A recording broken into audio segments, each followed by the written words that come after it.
Welcome to Marketing in Your Car, the podcast for funnel hackers everywhere. You are now part of a small group of underground entrepreneurs who are trying to change the world through the products and the services that we believe in. But because we don't rely on venture capitalists, we don't have financial safety nets. So we have to do things differently. We have to do things smarter. We do that through an art and a science that we call funnel hacking. Now, this podcast will give you a glimpse at the daily life of a funnel hacker. So let's get started. Hey everyone, this is Russell Brunson. I want to welcome you guys today to, it's actually marketing your airplane. So hopefully you guys can hear me. It's kind of loud in here, but I'm literally in my own private airplane right now.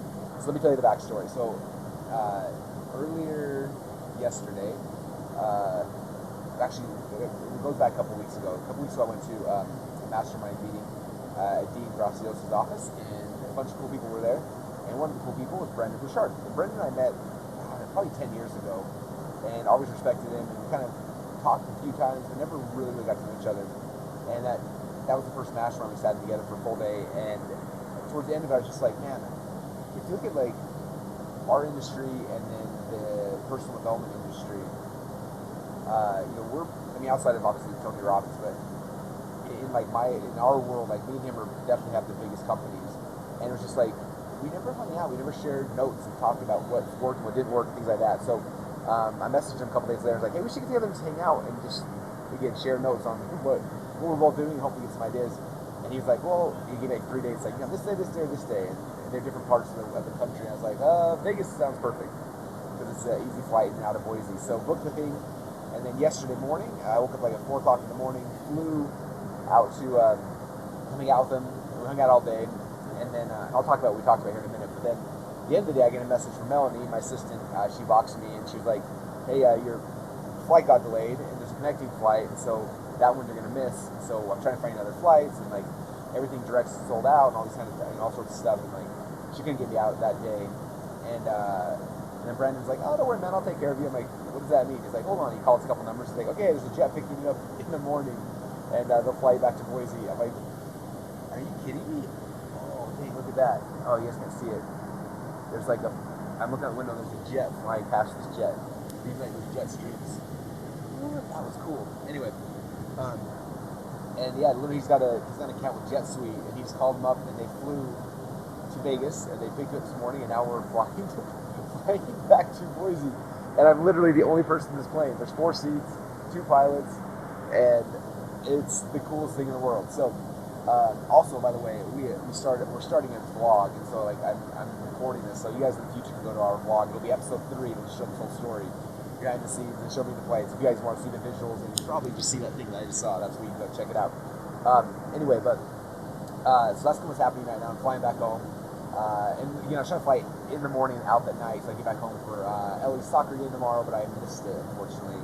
But at the same time, I'm flying home, which is insane. And so I'm doing that right now, and anyway, so while I've been flying home, I've been kind of taking notes on the cool stuff that Brendon and I talked about, and I obviously can't share with you. Some things are just, I just can't share because they were things he shared with me in confidence, and so there's some things I definitely can't share. So number one, the cool thing is this thing called Jet Suite, which is what I'm on right now. Literally, they pick you up, they fly you, anyway, I don't know if it's possible to get in Boise, but that's definitely the first things I figure out. Because honestly, I walked right up, we jumped on a plane, we took off, there's no waiting. And it's funny because I bill my time, and if someone wants to hire me for an hour, I don't even know what it would be right now. The last time I did it was $5,000 an hour, but since then I've had like 5 or 6 people try to do it, and I've turned down because I haven't had time for it. Let's just say it's $5,000 an hour. So I saved an hour, and I would be in airports. Probably 2 if you look at landing and coming. So that's 2 hours. That's $10,000 right there I just saved. And then on a flight, like there's Wi-Fi, there's nobody here coughing on me and sneezing on me. Like if I have like some business partners or my wife or kids, like I get this cool connection time on the plane as opposed to like sitting on a plane normally you're cramped and like miserable. So that right there is awesome. So I'm gonna look into that. Let's see. Okay, so another thing. So what's interesting is Brendon and I were talking, like we have different superpowers that are different. Like I think what I'm really good at is building out amazing front-end funnels that are profitable from day one, right? Like I look at every one of the funnels that we built, especially 3+ shipping funnels, right? Like all those ones are optimally designed so that when we put $1 into advertising or $2 or $3 back out immediately during the point of sale, right? And you guys have seen that. I talk a lot about that, all of our break-even funnels and things like that. So I'm really good at that. And then I look at Brendon, and Brendon's not quite as good at the front-end funnels. What he's really good at, someone comes into his funnel, and then for the next like 400 days, there's a sequence he goes through. It takes him through the 16 or whatever different courses he sells, and pushes people through events, and does everything. And he does 9 events a year. He never promotes any of them outside of the follow-up sequence that happens. So he brings somebody in his funnel, and then the sequence goes for 400 plus days, fills 9 events a year, sells all his info products, all his courses. I'm not really at liberty to share his revenues, but well over 8 figures, multiple 8 figures in this process. And so for him, he's got these front-end funnels that aren't profitable up front. He drives the same amount of traffic. He says by day 60 he breaks even. So it's 60 days to break even. And he knows that, so because of that, he just goes and spends tons of money on Facebook ads, YouTube ads, and radio. Those are his 3 big traffic sources right now, which is cool. I'm going to be trying radio with my book, which I cannot even wait to do. And I look at my business, I'm really good at breaking even or being profitable right out of the gate. Then my long-term funnels aren't that long. I think it's because and I talked about the inner circle members, right? I think I had a podcast talking about this too, but like my creativity in our business for a long time was creating new offers, new businesses, right? And then we got to $3 or $4 million a year, and then we transitioned from that to like having one focus, ClickFunnels, and creating offers to get people into ClickFunnels. We went from 3 million to 30 million. And then my goal from going 30 to 100 is focusing on new traffic sources. And I look at Brendon, that's what he's done, is he has these funnels, and he's just focusing on traffic sources that he can bring in, and then they break even after, hopefully within 60 days of bringing people in. And so that's the kind of my biggest takeaway, honestly, is that. So he does typically, someone comes in his funnel, and there'll be 2 or 3 weeks promoting one of his courses, and they'll have a 2-week buffer time, which is 2 weeks of him sending these amazing videos that just tell stories, build relationships, doesn't sell anything. And after 2 weeks of buffer, then he brings people back into another 2 or 3 week period where he's selling the next course. He's got 2-week buffer, back and forth for 400 and something days, which is insanely cool. And I think that my problem why I haven't done that in the past is because I'm so excited about the new offer I'm creating all the time that like I don't want to put people in long sequences because then I don't know how to tell the next offer. And he was like, why do you keep creating offers? He's like, that's my problem. I got 16 courses. Why don't you just stop creating courses and just plug them into a sequence, and then you can just focus on driving traffic, and that becomes your focal point. And the interesting thing about traffic is like the one part of my business that doesn't require me, which is interesting. The funnel part requires me because it's all my creativity, my voice, my videos, all that stuff. With traffic is like I can step back and it's John on my team and his team underneath him who drives the ads. Like that becomes the focal point. It's interesting because I love and I'm so good at creating blogs and funnels over and over and over again that I spend insane amounts of time, way too much time. Like Brendon told me, I think he said 17 weeks off a year. I think is what he said. 17 weeks. That's like, is that 4 months? That's more than 4 months. Over 4 months a year he takes off. So I can't do that. I don't do that. I'm always in hustle mode, and I think it's because I'm always creating the next funnel, and then we're create the funnel, push all the ads into that funnel and sell it, as opposed to all these amazing funnels we created is just put them into a killer long sequence and then focus on the traffic, which even the traffic part does not take my full time. Anyway, that was a big takeaway for me. That was a huge aha. And so I was kind of working with Brendon, like, man, imagine if you took your funnels, you broke even, you 3x day 1 like we do on all of our funnels, and then you didn't break even day 60, you tripled over day 1, and then from there, you kept doing what you're doing. So he's excited about that. So I was showing him all our ninja hacks to be 3x on day 1, and he's showing him all my ninja hacks where he can like basically not work because he's got all his courses lined up in sequential. And like it's interesting, it's like the logical sequential order of things. Like I always thought the Experts Academy was his biggest business, but it's not. In fact, High Performance Academy is his thing. Like that's his biggest, that's his mission. That's the way his date with destiny. And like Tony Robbins is his date with destiny, which is his like pinnacle. Like for him, High Performance Academy is his pinnacle event. He's trying to get people to. And so like, all his funnels are focused on getting people. He has no salespeople, no nothing. He also has a $30,000 a year mastermind and a $60,000 a year mastermind and $250,000 a year.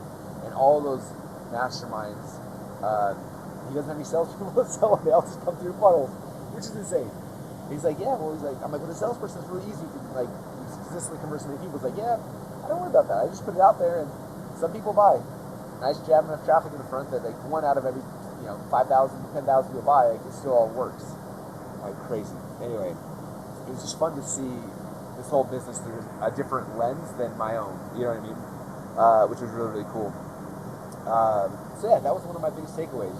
So for you guys, if you're all like me and you work too hard, I think that's the key, is quit creating tons of new funnels, which I know we all love. I'm so excited, but focus on, it comes back to the follow-up funnels, the action funnels, like we talked about Funnel Hacking Live. It's interesting, I think I did the presentation showing in December how for every dollar made in our break-even funnels, we made $16.73 in our follow-up funnels. And that was like in a short, like a 30-day follow-up funnel window, as opposed to what Brendon's doing, where it's like 400 days. It's okay. So anyway, that's what I'm doing now. I am literally sketching out my notes from on my private plane. It's so crazy. On the plane, trying to figure out like how I'm going to do that. What are the sequential order of my products? Like someone comes in, like my first thing I want everyone to have is expert secrets, right? And then from there it's like the .com secrets. And then from there, like what now is the sequential order? Like what are the pieces they need in the order they need them? And then what's the, like how can I do it in a cool way where we spend a couple weeks getting people into the program, a couple weeks now telling stories, building value, and just making them love us. Transition back and forth and back and forth. I think my biggest fear when I look at this, I'm always like, how am I going to create a 400-day follow-up sequence? And I look at Brendon, he didn't do a 400-day follow-up sequence, right? He like built out one, and then he built out another one. So I think I'm going to do, this is my thought, and I may change it, but I'll share with you guys, because maybe it'll give you guys some ideas on your own, is I'm going to spend the next 30 days building out a 30-day funnel. So if someone buys the book or anything, whatever they buy, then what's the first thing I want to introduce them to? So they buy the book, they'll go through like the initial book sequence or whatever, and then all those people from all my front-end offers. So I'm looking at, I think we have like 10 or 11 different front-end offers to bring people into, right? All my break-even funnels I love. So I have a break-even funnel, they go through the initial sequence there, and after they do, then we dump them from there into, and I probably call it an action funnel, called like the first 30 days. And the first 30 days will be like, okay, here's the process for the first 30 days. Our number one goal for the first 30 days is to get them to buy ClickFunnels. And so boom, we'll take them through the sequence of this process, and they'll buy ClickFunnels, they'll watch the webinar, they'll get indoctrinated, we'll tell the story, all that kind of stuff, right? And then from there, we can share a bunch of content, maybe some of the Funnel Hacking Live videos, and just give them value. Then number two is like, now they got that, and what's the next thing we want to take? And so then I'll probably call it like the second 30 days, and then the third 30 days, and I'll probably create an action funnel for each one. At the end of the first 30 days, after I build out the second 30 days, and I'll go back to the end of the first 30 days, I'll add in just step in the action sequence that says, when they finish day 30, move them to the second 30-day sequence. Then everyone says they finish past that, then it'll be automatically added to the second sequence. And that way I can just build out 30 days at a time and not stress out about like how am I going to build 400 days. Like, no, I'm just building 30 days at a time. Then everyone buys them, gets dumped into the first 30 days. Here's the sequence they go through. Everyone will go through the same sequence, same everything. And then at the end of that, then I'll start building the next 30 days. And whenever I get it done, then I'll dump all leads into the second 30 days, and I'll hook it up so that anyone new coming through, when they pass day 30, there's automatically shifted to the next action funnel. So it'll be kind of cool. So maybe after I do this this is actually a cool product. Oh, crap, that reminds me of something else. Okay, so this might be a cool product I do is,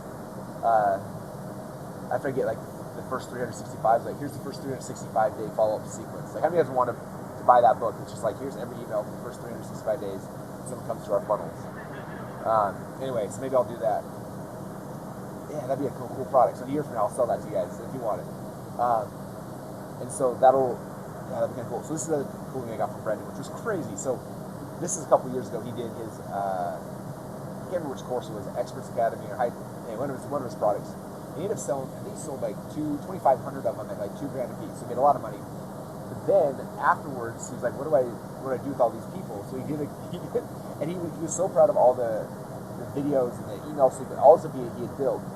And so what he did is he took all of the pre-launch videos and he burned them on a DVD, and then got them all transcribed, and then he took all the email swipe files, all that kind of stuff, got those all transcribed.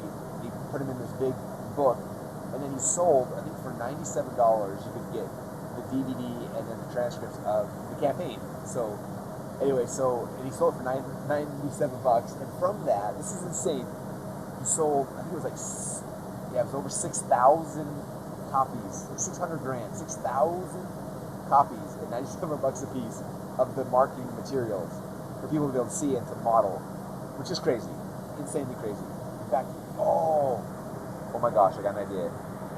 So I've got funnelhacker swipefile.com, I think. What if I did that? Every campaign we did, we start selling swipe files. Oh, that's interesting. Or maybe I do it. Maybe I just do it inside of Funnel U. I don't know. Anyway, just gives me ideas. But I made an extra $600 after launch selling the launch materials to the same audience. 3 times as many people bought the marketing material as the people that bought the actual product. So it's crazy that people buy the product, the $97 thing. So it still sells those at events everywhere else. People buy that. The people go through all this marketing material, and then they go back and they buy a $2,000 product now because they want it. And I was just like, dude, it's crazy. It's kind of like what Frank Kern does. If you look at Frank Kern's business model, he like creates a funnel, he launches it, and then afterwards he sells him showing you what he just did on that funnel, and that's it. It's like swipe files, and here's the campaign plus swipe files, and it's insanely cool. So, anywho, so much cool stuff. All right, a couple other cool things I learned from him. He's done 2 products with Oprah. So one of the interesting things he says is every one of his funnels he has to make sure it's Oprah proof. He's like, because Oprah and her people literally go through all his funnels. He's like, it has to be clean enough that it's Oprah proof. I started thinking about that, like, are my funnels Oprah proof? Or something like Oprah that I want to do a build came through and they'd be offended or they not like it or whatever. So, and I don't know, Oprah's obviously not something I'm probably going after, but who is the person I'm going after? Who are the people that I want to make sure would be, anyway, so thinking about that, like, is the copy and the positioning and all the stuff in your funnels, like, who's the dream person you want to go after? Like, would it pass their inspection being like, oh, this is cool, and not like scammy or spammy? In fact, I opted in one of my funnels the other day, and there's some weird email that came out, and I was like, oh, I remember I hired this guy to write emails, and I was just like, he wrote that email, and I'm like, it's not congruent with me or what I say. So that's something to think about. The other cool thing he showed me how to do the YouTube ads. So the thing with YouTube ads is he has a YouTube ad that'll like be a video of him sharing like 3 tips from his book, and then push people to the book. And the people that watch that, then they retarget and watch video 2. Since there's 3 more tips, and then pushes them to the book, and he retargets those people to video number 3, which is now a recap. If here's the 6 tips I talked about before, pushes them back to the book, and then if they haven't bought the book after the 3 videos, then he puts them on a do not pixel list. Like, if they haven't bought from 3 videos, like, they will never buy, and they have no hope, so you should just not ever follow them and show them ads again. It takes them to a do not pixel list, which is cool. So it's kind of a cool strategy as well. What else? Oh, so many cool things, but anyway, I hope that gives you guys some cool stuff. It was legitimately amazing, and now I'm sitting on a jet. So I have a new love and respect for Brendon. I've always thought he was cool, but I just didn't know him, didn't understand him, and I think that I had kind of a misconception of him sometimes because, and it was interesting because, like, I always thought he positioned, like, in his mind, I thought he was kind of like me, like, he considers himself like a marketing dude, he's teaching marketing stuff. As I talk to him, like, it's completely opposite. Like, he thinks of himself as, like, first off, an author, and then, like, his goal, his whole dream in life is personal development and high performance and things like that. In fact, his next book's called, it's about high performance as well, and it's like, he spent 2 years with the whole research team creating insane stuff to be able to test and measure high performance, and, like, that's, like, his huge passion. And he's like, I always teach the marketing stuff. He's like, you teach marketing better than me. He's like, Frank Kern teaches marketing better than me. He's like, I'm not the best marketing teacher in the world, but he's like, all my people who come through all my high performance stuff, they wonder, like, how did I build this company? So he's like, I do Expert Academy once a year, just as, like, here's how I do it. And he's like, I'm not the best, but here's what I do. And he's like, it's become a big thing, but he's like, it's not my focus, my main thing. He's like, I don't promote it, I don't have any front end support. He's like, only way people even know about Experts Academy is on day like 200 in his funnels where he introduces it to people. And I was like, that's really fascinating and interesting. So anyway, I thought that was really, really cool. So that's what I got. So that's all I wanted to share with you guys, I think, today. So I'm gonna be, I don't know when I'm landing, but I'm gonna keep taking notes and mapping this thing out. You guys can start seeing the fruits of this. My goals, my big takeaways from this this whole meeting is to be able to take my amazing funnels and build out an amazing sequence that extends for a long time, and putting everything in sequential order and things like that. That's my number 1 goal. And then my number 2 goal from that is to be able to take more time off. So he takes 17 weeks off a year. I don't know if I could do that. I think I would stress out. And plus, he doesn't have kids and stuff like that, so him and his wife are able to go, like, hey, let's go to Bali this week. Let's go over here. So they book out, like, they plan out each month, like, where they're going, and it's crazy. I could do that to my kids at school and all those kind of things. The same night, I could be like, what if I took every Friday off? Or what if I came home every day at 3 when my kids got home? Or what if I did spend like once a quarter, took a weekend with my wife, or whatever those things are. So I'm gonna start playing with that. That was really inspiring for me. The other cool thing I got from me, I think I did a podcast the other day how like twice in Boise that day I had people come to me and like hey Russell, and they asked me questions about me, and it caught me off guard, and I didn't know how to handle it. And it was cool. Like we were sitting there eating lunch, and some guy ran up, Russell Brunson. He's like, I'm a funnel hacker, and like. Anyway, and like it became kind of awkward for me. I'm like, oh hey, and I didn't really just say it. And the guy laughed. And then an hour later, Brendon and I were walking, and some guy ran up to Brendon like, dude, you're Brendon Burchard. And like, it's kind of cool. We both had it happen to us while we were hanging out.